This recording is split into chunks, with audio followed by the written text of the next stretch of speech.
पा जी कर्नाटक से। राधे राधे महाराज जी।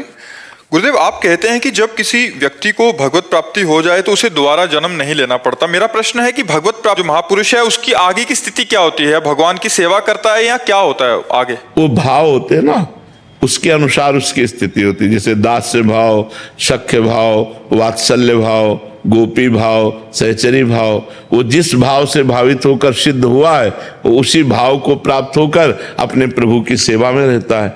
मोक्ष प्राप्त होना वो अलग चीज है। जैसे तरंग समुद्र में मिल गई, अस्तित्व खत्म हो गया, लेकिन सिद्ध देह धारण करके, जैसे वो सखा है तो सखा का सिद्ध देह धारण करके भगवान श्री कृष्ण के साथ आठों पैर खेलता है। गोपी है तो गोपी देह धारण करके वो भगवान के साथ, सहचरी है तो सहचरी देह धारण करके प्रिया प्रीतम के साथ। सिद्ध पुरुष जिस भावना से सिद्ध होता है उसी प्रकार का उसे सुख मिलता है। अब कोई वैकुंठ उपासी है, नारायण उपासी तो वैकुंठ जाएगा, कोई राम उपासी तो साकेत धाम जाएगा, शिव उपासी है तो कैलाश धाम जाएगा, अगर प्रिया प्रीतम को उपासी तो वृंदावन धाम आएगा, अगर गोलोक बिहारी को उपासी है तो गोलोक धाम जाएगा। अलग अलग साधकों की भावना है, तो जैसी भावना हमारी सिद्ध होती है वैसे ही हमको प्राप्त होता है भगवान का धाम, भगवान की लीला और भगवान का रूप।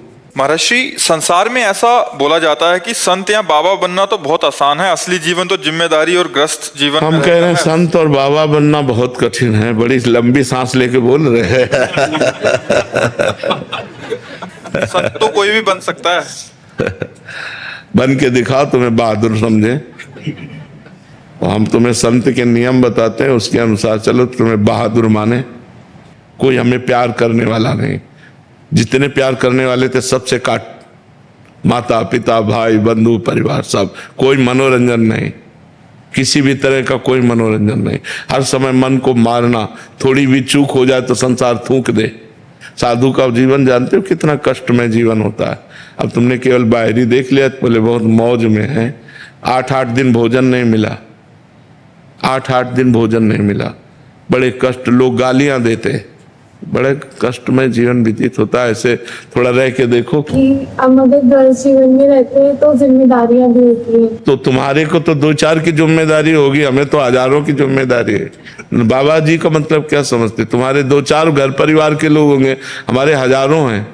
आप नहीं है हमारे परिवार के, हम क्यों आपसे बात कर रहे हैं? क्या हमारी जिम्मेवारी नहीं है आपके दिमाग को ठीक करना, आपको स्वस्थ रखना, आपको प्रसन्न रखना? तो हम जिम्मेवारी का तो निर्वाह कर रहे हैं। नहीं, हम यहाँ क्यों बैठे हैं? कोई फीस दे के आए हो क्या? तो हम अपनी जिम्मेवारी तो निभा रहे हैं कि आप हमारे हो, हमारे देश के हो, हमारे परिवार हो, हमारे भगवत स्वरूप हो। आप अच्छे आचरण वाले बनो, अच्छे विचार वाले बनो तो आपका मंगल होगा। ये बात है। राधा वल्लभ श्री हरिवंश महाराज जी। गुरुदेव, माया की शक्ति इतनी प्रबल क्यों है कि साधक सत्य जानकर भी उसमें उलझ जाता है?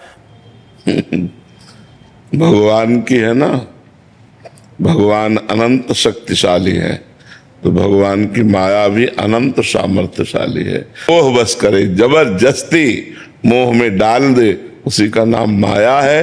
पर भगवान की माया से भी बढ़कर भगवान का नाम है।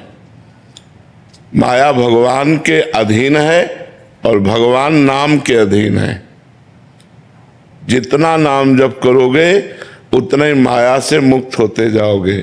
अगर नाम जप नहीं है तो माया पर विजय पाना कोई खेल नहीं है। माया समझे में नहीं आती है। कहाँ माया है, कहाँ है? हम हैं, तुम हैं, ये चराचर जगत है, सब भगवान का स्वरूप है। माया कहाँ है? माया माने भ्रम, माँ माने नहीं, या माने जो है नहीं, एक भ्रमात्मक, जो भ्रम में हमें फंसा दे, सत्य वस्तु को ढक कर असत को प्रकाशित कर दे, उसी का नाम माया है। और ये अचिंत्य है, चिंतन में नहीं आती, इतनी प्रबल है कि पकड़ में ही नहीं आती। बड़े बड़े ईश्वर कोटि के महापुरुषों को मोहित कर ले, उसका नाम माया है। फिर हम लोग तो जीव हैं, बहुत साधारण है, हमसे गलती बन जाना, फिसल जाना स्वाभाविक है। ईश्वर कोटि के महापुरुषों से इस कोटि के महापुरुषों को भी गिरा दे, उसी का नाम माया है। और ये बहुत बलवती है, लेकिन माया से भी बलवान भगवान का नाम है। तभी संत महात्मा भक्तजन भगवान के नाम बल से इस माया पर विजय प्राप्त करते हैं। भगवान कह रहे हैं ये माया कैसी, बोले दिव्य है, दैवी, ये दिव्य माया है, समझ में नहीं आती भगवान की। यहां से लेकर ब्रह्मलोक तक सब माया का ही विस्तार है, इसे पार कर पाना बहुत कठिन है।